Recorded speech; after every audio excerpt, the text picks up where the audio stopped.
ചുരുങ്ങിയ കാലം കൊണ്ട് സിനിമാ ലോകത്ത് സ്വയം അടയാളപ്പെടുത്തിയ നടനാണ് നസ്ലിൻ. തണ്ണീർമത്തൻ ദിനത്തിലൂടെ ശ്രദ്ധ നേടിയ നസ്ലിൻ പിന്നീട് വളരെ വേഗത്തിൽ മോളിവുഡിന്റെ മുൻനിരയിലേക്ക് കയറി വന്നു. പ്രേമലൂടെ കേരളത്തിന് പുറത്തും റീച്ച് നേടാൻ താരത്തിന് സാധിച്ചു. മോഹൻലാലിന് ശേഷം സോളോ ഹീറോയായി 100 കോടി ക്ലബിൽ കയറിയ നടനായി നസ്ലിൻ മാറുകയും ചെയ്തു. പ്രേമലുവിന് ശേഷവും വളരെ ശ്രദ്ധയോടെ താരം തന്റെ സിനിമകൾ തിരഞ്ഞെടുത്തത്. ലോക ഇൻഡസ്ട്രി ഹിറ്റായതിനു ശേഷം നസ്ലിൻ്റെതായി തിയേറ്ററിലെത്തിയ മോളിവുഡ് ടൈംസിനും മികച്ച പ്രതികരണമാണ് ലഭിക്കുന്നത്. വിനീത് മാധവൻ എന്ന കഥാപാത്രമായി കരിയർ ബെസ്റ്റ് പ്രകടനമാണ് നസ്ലിൻ പുറത്തെടുത്തത്. മോളിവുഡ് ടൈംസിന് ശേഷം നസ്ലിൻ ശ്രദ്ധാപൂർവ്വമാണ് ഓരോ സിനിമകളും തിരഞ്ഞെടുക്കുന്നത്. ആദ്യമായി മലയാളത്തിന് പുറത്ത് ചെയ്യപ്പെടുന്ന സൂര്യ 47 ഇതിൽ പ്രധാന പ്രൊജക്റ്റ്. ആവേശത്തിന് ശേഷം ജിത്തു മാധവൻ സംവിധാനം ചെയ്യുന്ന ചിത്രത്തിൽ സൂര്യയ്ക്കൊപ്പം ശക്തമായ വേഷമാണ് നസ്ലിനത്.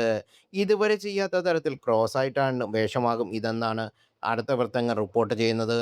മമ്മൂട്ടി കാരിക് റഹ്മാൻ കോംബോയിൽ ഒരുങ്ങുന്ന മട്ടാഞ്ചേരി മാഫിയാണ് ലൈനപ്പിൽ അടുത്ത വലിയ ബിഗ് ബജറ്റ്.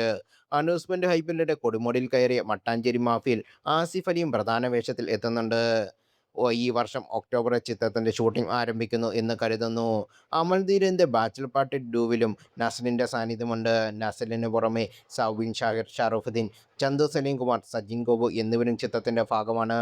ടൊവിനോയുടെ അതിഥി വേഷവും ബാച്ചിലർ പാർട്ടി 2വിന്റെ സ്പെഷ്യലാക്കുന്നുണ്ട്. ആസിഫ് അലി നായകനാകുന്ന ടിക്കി ടാക്കി നസ്ലിൻ ഭാഗമാകുന്നുണ്ട്. ഗാറ്റ്സ്ബി എന്നാണ് കഥാപാത്രത്തിന്റെ പേര്.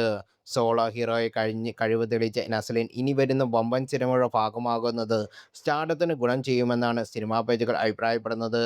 നായകനൊപ്പം കട്ടയ്ക്ക് സ്കോർ ചെയ്യുന്ന നസ്ലിൻ്റെ പ്രകടനത്തിന് കാത്തിരിക്കുകയാണ് സിനിമാ ലോകവും.